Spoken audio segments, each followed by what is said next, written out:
ചില കാര്യങ്ങൾ നമ്മൾ പറയുമ്പോൾ അതിൻ്റെതായ രീതിയിൽ എടുക്കുക എന്നുള്ളൊരു റിക്വസ്റ്റോട് കൂടി ഒരു വീഡിയോ ചെയ്യുകയാണ്. ലിയാഖത്ത് അലി ലൈവ് വന്നിട്ട് ഇൻഡിക്കേഷൻ മുഴുവൻ ഷെഫീനാക്കിയിട്ടുള്ള താങ്ങാണ്. പേര് പറയാൻ പേടിയാ, അതുകൊണ്ട് ഏതായാലും കുറച്ച് കാര്യങ്ങൾക്കൊരു മറുപടി കൊടുക്കണമെന്ന് തോന്നിയത് കൊണ്ട് ഒരു വീഡിയോ ചെയ്യാമെന്ന് വെച്ചു. ആക്ച്വലി ലിയാഖത്ത് അലി എന്ന ഭീരു ഒരു കള്ളനാണ് എന്നുള്ളത് എനിക്ക് നല്ലപോലെ അറിയാം. എനിക്ക് ആദ്യമേ ബോധ്യമുണ്ടായിരുന്നു. അബ്ദുൽ ഖാദർ പുതിയങ്ങാടി വിഷയത്തിൽ തന്നെ എനിക്ക് ഇവൻ്റെ കള്ളത്തരം കഴിയോടെ പിടികിട്ടിയതാണ്. 18-ാം തീയതി ഒരു ഫംഗ്ഷൻ നടക്കുന്നുണ്ട്. അത് യുക്തിവാദികളുടെ ഒരു സമ്മേളനമാണ്. അപ്പം അതിനകത്തേക്ക് ഞാൻ പോകുമെന്ന് പറഞ്ഞത് സാധാരണ എനിക്കറിയാവുന്ന കുറേ യുക്തിവാദികളെന്ന് വെച്ചാൽ കുറച്ച് ജെന്യൂനായിട്ടുള്ള വ്യക്തിത്വമുള്ള ആളുകളാണ്. അവരങ്ങനെ ആരെയും ചതിച്ച് മഞ്ചിച്ചും ജീവിക്കുന്നവരല്ല. അങ്ങനെയുള്ളവരുടെ കൂട്ടായ്മകൾ നല്ലതാണ്, രസമുണ്ട്, പോയിരിക്കുക ഒക്കെ ഓക്കെയാണ്. പക്ഷേ അതിൽ അങ്ങനെയുള്ള ഒരു ഫംഗ്ഷൻ തീർച്ചയായിട്ടും ഒരു കള്ളൻ പാർട്ടിസിപ്പേറ്റ് ചെയ്യുന്നത് അനുവദിച്ചു കൊടുക്കാൻ ഒക്കത്തില്ല. അപ്പോൾ അവനൊരു കള്ളനാണെന്നുള്ള കാര്യം ഞങ്ങൾ പബ്ലിസിറ്റി ചെയ്തിട്ടുണ്ട്. അത് കേട്ടിട്ടില്ല ചില അവിടെ പോയി പറയും. തുടർന്ന് എവിടെ പ്രോഗ്രാം അവതരിപ്പിച്ചാൽ ഞങ്ങൾ പോകും. അപ്പോൾ ഇന്നിപ്പോൾ ഒരു പ്രോഗ്രാം ഉണ്ടായിരുന്നു. ഇന്ന് 11ന് ഒരു പ്രോഗ്രാം ഉണ്ടെന്നാണ് എൻ്റെ ഒരു അറിവ്. മാവേലിക്കരയാണെന്ന് തോന്നുന്നു. ഞങ്ങൾ പോകാൻ ഇങ്ങനെ പ്ലാൻ ചെയ്തിരുന്നു. പക്ഷേ എനിക്ക് കുറച്ച് ബുദ്ധിമുട്ടുള്ളത് കൊണ്ട് ഞാൻ ഇങ്ങനെ തമിഴ്നാട് സൈഡിലേക്ക് വരേണ്ടി വന്നു.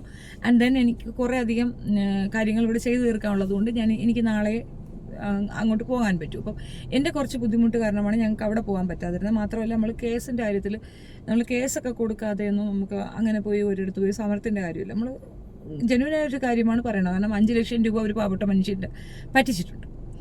പറ്റിക്കപ്പെട്ട പണം തിരിച്ചു കിട്ടാൻ വേണ്ടിയിട്ടാണ് ഈ ഫൈറ്റൊക്കെ നടക്കുന്നത്.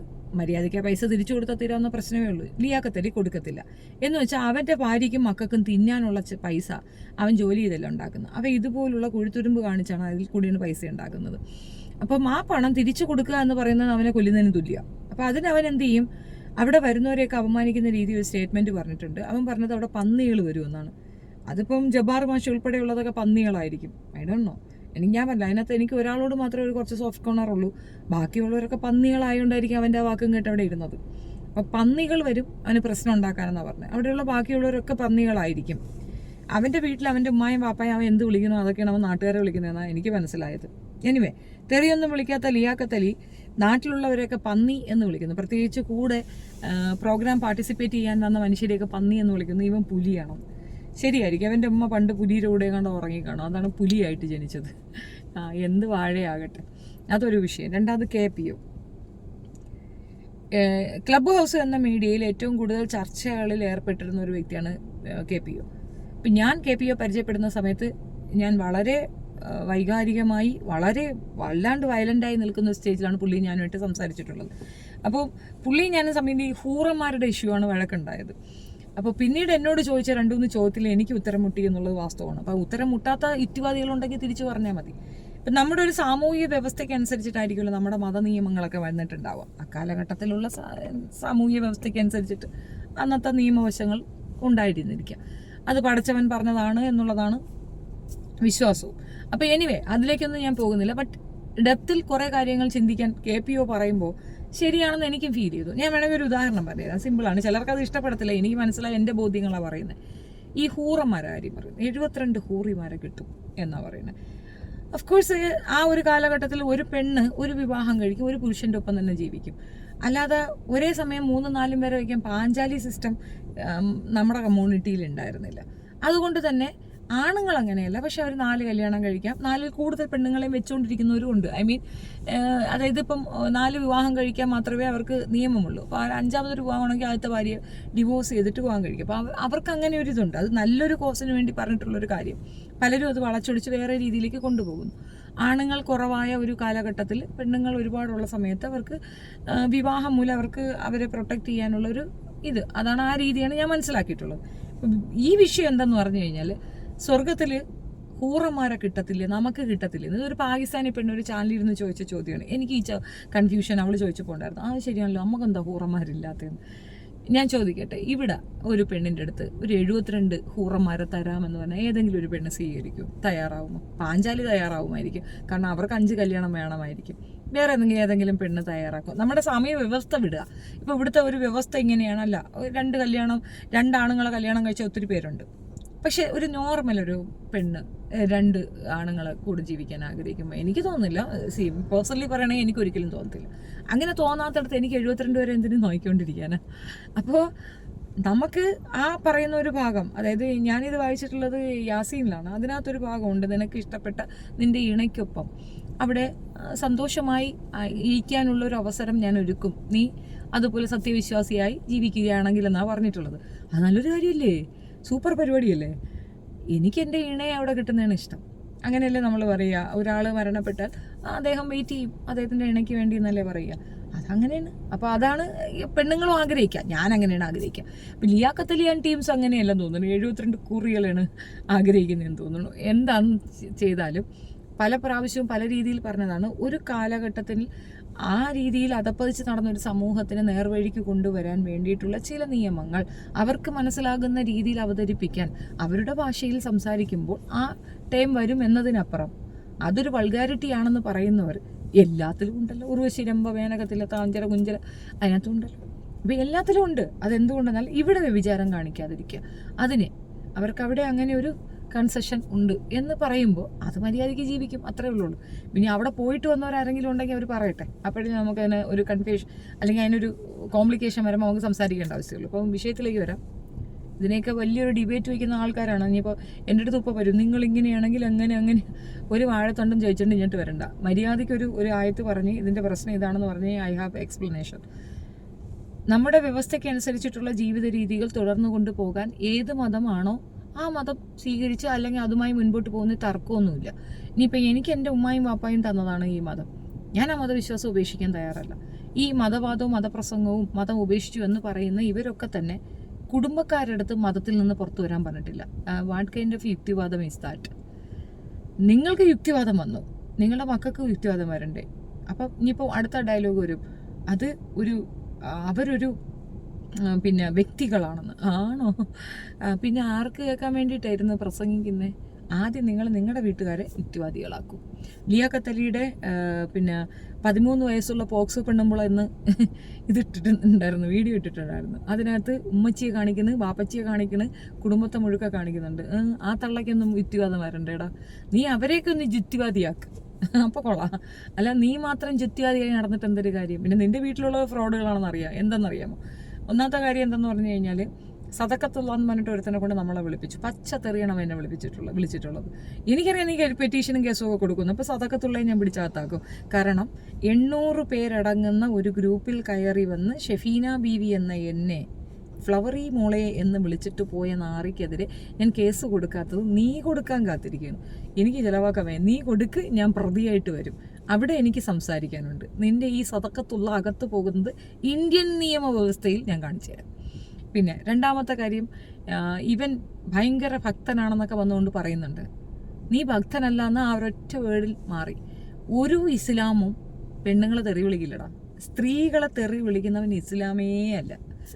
അതാണ്, സ്ത്രീകൾക്ക് കൊടുക്കേണ്ട റെസ്പെക്റ്റ് കൊടുക്കാത്തവൻ ഇസ്ലാമല്ല. നീ ഇസ്ലാമിൽ നിന്ന് പുറത്തു പോയെന്ന് എനിക്ക് അപ്പോഴേ മനസ്സിലായി. നീ ലിയാഖത്ത് അലിക്ക് വേണ്ടി വക്കാലത്ത് പറയാൻ വന്ന വക്കാലത്ത് ലാലിയാണ്. എനിവേ, കുറേയധികം കോയനാട്ടത്തരങ്ങളൊക്കെ അവർക്കിടയിൽ നടക്കുന്ന, നമ്മൾ അതിലേക്കൊന്നും പോകേണ്ട, അതൊക്കെ അവരുടെ കാര്യം നടന്നു പോട്ടെ. ക്യാഷ് 5 lakhs ആ മനുഷ്യൻ നഷ്ടപ്പെട്ടിട്ടുണ്ട്. അത് ലീഗലായിട്ടുണ്ട്. പൈസ കൊടുത്ത് ഡ്രാഫ്റ്റ് കൊടുത്തിട്ടാണെങ്കിലും ആ പൈസ ഫണ്ട് പോയിട്ടുള്ളത് അദ്ദേഹത്തിൻ്റെ അക്കൗണ്ടിൽ നിന്നാണ്. അതെടുത്തിട്ടുള്ളത് ലിയാഖത്ത് അലിയാണ്. ഈ ഷുഡ് പേ ബാക്ക്. ഒറ്റ കാര്യമേ ഉള്ളൂ, പേ ബാക്ക്. അല്ലെങ്കിൽ ലിയാഖത്ത് അലി ഡിബേറ്റിന് തയ്യാറായി വരണം.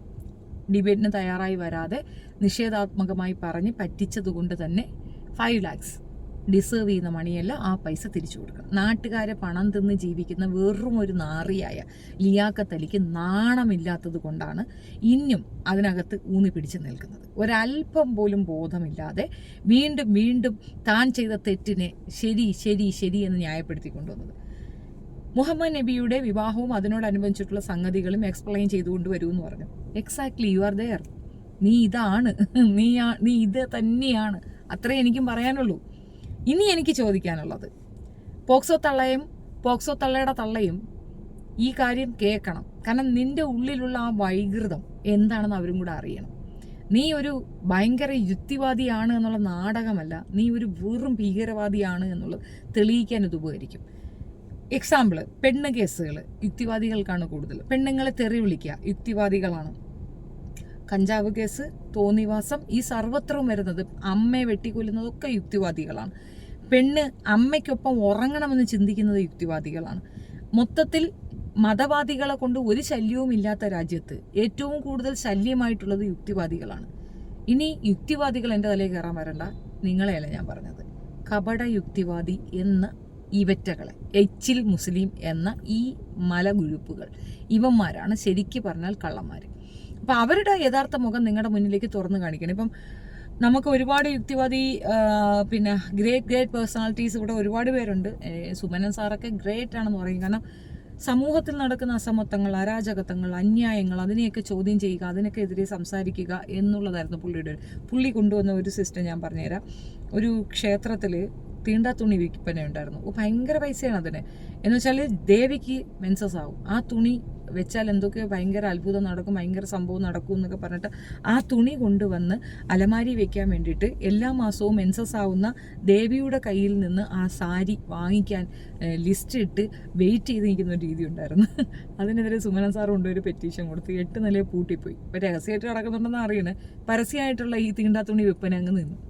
സ്വന്തം വീടിനടുത്തൊരു ശിവക്ഷേത്രത്തിൽ ഭയങ്കര ബഹളം, നേരം വെളുത്ത കിടന്നുറങ്ങാൻ പറ്റാത്ത കണക്ക് കൂക്കുളിയും ബഹളവും, മൈക്കും ബഹളം. ഇപ്പം റീസെൻ്റ്ലി അവൾ പറഞ്ഞായിരുന്നല്ലോ, എൻ്റെ കൃഷ്ണകുമാറിൻ്റെ മോള് പറഞ്ഞാണ്, അതുപോലൊരു സീനാരിയോ. പുള്ളി അതിനെ കൊണ്ടുപോയി കേസ് കൊടുത്തു. അവന്മാർ സമ്മതിക്കത്തില്ല, തിരിച്ച് അങ്ങനെ ഞങ്ങളുടെ അവകാശമാണെന്ന്. 5 മിനിറ്റ് ബാങ്കിന് ബഹളം വയ്ക്കുന്നവന്മാരാണ് ഈ ബഹളം അവിടെ ഭയങ്കരമായിട്ട് നടത്തിക്കൊണ്ടിരുന്നത്. അവസാനം എന്തായി, അദ്ദേഹം ഹൈക്കോടതിയിൽ, സുപ്രീം കോടതി വരെ പോയി പെർമിഷൻ വാങ്ങിച്ചു ഈ സാധനം നിർത്തലാക്കുക 6 മണിക്ക് ശേഷം. അതുമാത്രമല്ല, കംപ്ലൈനർ ഉണ്ടെങ്കിൽ ഈ ബഹളം നടത്തണ്ട എന്ന്. അതൊരു സൂപ്പർ നടപടിയായിരുന്നു. അപ്പോൾ ഇതൊക്കെ പൊതുസമൂഹത്തിന് ബുദ്ധിമുട്ടുണ്ടാകുന്ന സംഗതികളാണ്. അതേപോലെ തന്നെ ഇപ്പോൾ പുതിയൊരു സംഗതിയുണ്ട്, ഈ റോഡ് ക്രോസ് ചെയ്തിട്ടുള്ള ബാക്കി മറ്റുള്ളവരുടെ സഞ്ചാര സ്വാതന്ത്ര്യം തടസ്സപ്പെടുത്തിക്കൊണ്ടുള്ള ചില പ്രാർത്ഥനകൾ, അത് സ്റ്റോപ്പ് ചെയ്യേണ്ട കാര്യമാണ്. അപ്പോൾ ഏറ്റവും കൂടുതൽ ഇവിടെ മോശപ്പെട്ട രീതിയിൽ ചെയ്യുന്നത് ആരാണോ അവരെയാണ് അഡ്രസ്സ് ചെയ്യേണ്ടത്. ഇതൊന്നും പാടില്ലാത്ത, ഇതൊന്നും ചെയ്യാത്ത മനുഷ്യരെയാണ് ഇവർ അഡ്രസ്സ് ചെയ്യുന്നത്.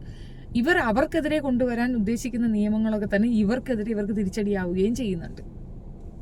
ഇതേപോലെ തന്നെ സഹോദരൻ അയ്യപ്പൻ പിന്നെ യുക്തിവാദി ആണോ അല്ലയോ, വിശ്വാസിയല്ല എന്ന് പറഞ്ഞ നാരായണ ഗുരു, അങ്ങനെ ഒത്തിരി യുക്തിവാദികളെ എനിക്ക് എണ്ണം പറഞ്ഞ് പറയാൻ പറ്റും. അത്രയും മനുഷ്യർ, അത്രയും പോരാടി ഇതുവരെ നല്ല കാര്യങ്ങൾ കൊണ്ടുവന്ന ഇടത്ത് സ്വന്തം തല ഭയങ്കര സംഭവമാണെന്ന് കാണിക്കാൻ വേണ്ടിയിട്ടുള്ള ഒരു കള്ളനെ, ഒരു കൊലപാതകിയെ പോലുള്ള ഒരു വൃത്തികെട്ടവനെ, അതായത് വ്യക്തി സ്വാതന്ത്ര്യം എന്ന ഒരൊറ്റ കാരണം കൊണ്ട് തന്നെ ഒരു വ്യക്തിയെ അപമാനിക്കുന്നതിൻ്റെ മാക്സിമം അപമാനിച്ച, സ്ത്രീകളെ ഒരു രീതിയിലും റെസ്പെക്റ്റ് ചെയ്യാത്ത, സംഘടനാ മേധാവി എന്ന് പറഞ്ഞുകൊണ്ടിരുന്ന അതിനകത്തേക്ക് വന്ന പെൺകുട്ടികൾ പോലും സെക്ഷലി ഹറാസ് ചെയ്തത് ചോദ്യം ചെയ്യാതെ സെക്ഷലി ഹറാസ് ചെയ്തവനെ സപ്പോർട്ട് ചെയ്ത വൃത്തികെട്ട ഒരുത്തൻ യുക്തിവാദി എന്ന് പറയുമ്പോൾ സ്വാഭാവികമായിട്ട് എനിക്ക് കലി വരും.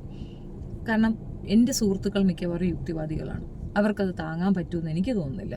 അപ്പം എന്തായാലും ഓപ്പോസിറ്റ് ഇരിക്കുന്ന എനിക്ക് പിന്നെ ഞാൻ ഇങ്ങനെ അഡ്രസ്സ് ചെയ്യാനേ പറ്റൂ. ഞാൻ റിക്വസ്റ്റ് ചെയ്തിട്ടുണ്ട്, ഒരുപാട് പേരെടുത്ത് പറഞ്ഞിട്ടുണ്ട്, ആ സംഘാടകരോട് ഞങ്ങൾ വിഷയം പറഞ്ഞിട്ടുണ്ട്. ഞങ്ങൾ ഇനി പോലീസിൻ്റെ സപ്പോർട്ടോടു കൂടി തന്നെ ഞങ്ങളുടെ സമരവുമായിട്ട് മുൻപോട്ട് പോകും. ഇമാതിരി ഒരു വൃത്തികെട്ടവനെ അവിടെ വെച്ചിട്ട് ഇങ്ങനൊരു പ്രോഗ്രാം നടത്തുന്നതിന് ഞാൻ എൻ്റെ വിയോജിപ്പാണ് പറയുന്നത്. അത് തുടരുക തന്നെ ചെയ്യും. നീ ഇനി പന്നിയെന്നോ പട്ടിയെന്നോ എന്ത് വേണോ വിളിച്ചോ, എല്ലാം അള്ളാഹിൻ്റെ പടപ്പ് തന്നെയാണ്. പന്നിയായാലും പട്ടിയായാലും നീ എന്നെ എന്ത് വിളിച്ചാലും എനിക്കൊന്നുമില്ല. എനിക്ക് എൻ്റെ ഉമ്മാക്കും വാപ്പാക്കും അറിയാം ഞാൻ എന്താണെന്ന്, എൻ്റെ നാട്ടുകാർക്ക് അറിയാം, എന്നെ കാണുന്ന മനുഷ്യർക്കും അറിയാം എന്നിലെ നന്മ എന്താണെന്ന്. അത് നീ പറയേണ്ട കാര്യമില്ല. തൊടുന്നതിന് മുമ്പേ നീ നാട് മുഴുക്ക കിടന്നു കൊടുത്തോളല്ലേ എന്ന് പറയുമ്പോൾ നിൻ്റെ ഉമ്മ നിന്നെ വളർത്തിയ രീതി അതിനകത്തുണ്ട്. നിൻ്റെ ഉമ്മച്ചിക്ക് എത്രത്തോളം വ്യക്തിത്വമുണ്ടെന്ന് നീ ഒരു പെണ്ണിനെ റെസ്പെക്റ്റ് ചെയ്യുന്നതിൽ നിന്ന് മനസ്സിലാക്കാൻ പറ്റും. അപ്പോൾ അതിനകത്ത് ഞാൻ വളരെ അഭിമാനം കൊള്ളേണ്ട ഒരു കാര്യമാണ്. ഞാൻ വളർത്തിയ 2 മക്കൾ ഒരു പെണ്ണുങ്ങളെയും തെറി വിളിക്കാൻ പോയിട്ടില്ല. അപ്പോൾ ദാറ്റ്സ് ഇറ്റ്. ഈ വിഷയത്തിൽ ഒരു രീതിയിലും പിന്നോട്ട് പോവുകയോ മാറുകയോ ഒന്നുമില്ല. തീർച്ചയായിട്ടും ഇതിനെതിരെ ശക്തമായ നടപടികളുമായി മുൻപോട്ട് പോവുക തന്നെ ചെയ്യും. ഇവനെ എവിടെ പാർട്ടിസിപ്പേറ്റ് ചെയ്താലും അവിടെയൊക്കെ ഞങ്ങൾ പ്രശ്നം ഉണ്ടാക്കും. മാത്രമല്ല ഇവൻ്റെ ഓഫീസിലേക്ക് ഞങ്ങൾ മാർച്ച് നടത്തും. ഇതിപ്പം പലരും പറയില്ലേ, ഞാൻ പറഞ്ഞേ ചെയ്യുള്ളൂ. ഓഫീസിലേക്ക് മാർച്ച് നടത്തും. കാണേണ്ടവർ കണ്ടാൽ മതി, താല്പര്യമുള്ളവർ ഞങ്ങളെ സപ്പോർട്ട് ചെയ്താൽ മതി, അല്ലാത്തവർ ഞങ്ങളെ സപ്പോർട്ട് ചെയ്യണമെന്ന് യാതൊരു നിർബന്ധവുമില്ല. ആരുമില്ലാത്തവർക്ക് റബ്ബ് തുണ എന്ന് പറയുന്ന കണക്ക് ആ പാവപ്പെട്ട മനുഷ്യൻ എന്നോട് വന്നിട്ട് എന്നെ ഒന്ന് സപ്പോർട്ട് ചെയ്യുമെന്ന് ചോദിച്ചു. തീർച്ചയായിട്ടും എൻ്റെ സപ്പോർട്ട് അതിനകത്തുണ്ടാവും. യൂട്യൂബേഴ്സ് അത് എടുക്കുന്നുണ്ടോ ഇല്ലയോ എന്നുള്ളതും എൻ്റെ വിഷയമല്ല. പക്ഷേ യുക്തിവാദി എന്ന് അഭിനയിച്ചുകൊണ്ട് ഒരു മനുഷ്യൻ്റെ 5 ലക്ഷം രൂപ തട്ടിയെടുത്ത വ്യക്തിയെ സപ്പോർട്ട് ചെയ്യാൻ വന്ന് കമൻറ്റ് ഇട്ട പച്ച തെറി ഞാൻ തരുകയും ചെയ്യും. അതിനകത്തുനിന്ന് ഒരു പൊളിറ്റിക്കൽ കറക്റ്റ്നെസ്സും ഇവിടുന്ന് പ്രതീക്ഷിക്കുക പോലും വേണ്ട. ഇപ്പം ലിയാഖത്ത് നീ പറഞ്ഞ കുറേയധികം കാര്യങ്ങൾക്ക് ഞാൻ മറുപടി തന്നു എന്നാണ് എൻ്റെ ഓർമ്മ. നീ പറയുന്ന പൊട്ടത്തരത്തിനല്ല മറുപടി തരിക എന്നുള്ളത് എൻ്റെ ഉത്തരവാദിത്വമല്ല. പക്ഷേ നീ വളരെ നിസ്സാരമായി കണ്ട് എനിക്ക് ഫണ്ട് തരുന്നുണ്ട് എന്നൊക്കെ പറഞ്ഞ് പല രീതിയിൽ ഈകഴ്ത്താൻ ശ്രമിക്കുമ്പോൾ എനിക്ക് ഒറ്റ കാര്യമേ പറയാനുള്ളൂ. അത് ഞാൻ പറഞ്ഞില്ല, സിനിമയെ പറഞ്ഞ നിൻ്റെ തന്തയല്ല എൻ്റെ തന്ത. നല്ല ക്വാളിറ്റി ഉള്ള ബ്ലഡാണ് ദേഹത്തോടുന്നത്, അല്ലാതെ കലർപ്പുള്ളതല്ല. അങ്ങനെ കലർപ്പുള്ള ബ്ലഡ് ഓടുന്ന വൃത്തികെട്ടവനിക്ക് ഞാൻ പറയണമെന്നും മനസ്സിലാകുക പോലുമില്ല. എനിവേ നമുക്ക് അപ്പോഴും കാണാമേ. ചെക്ക്. നീ കൂടുതൽ എഴുതിയിട്ട് നീ കൂടുതൽ പറ, ഞാൻ കൂടുതൽ അങ്ങോട്ട് തരാം.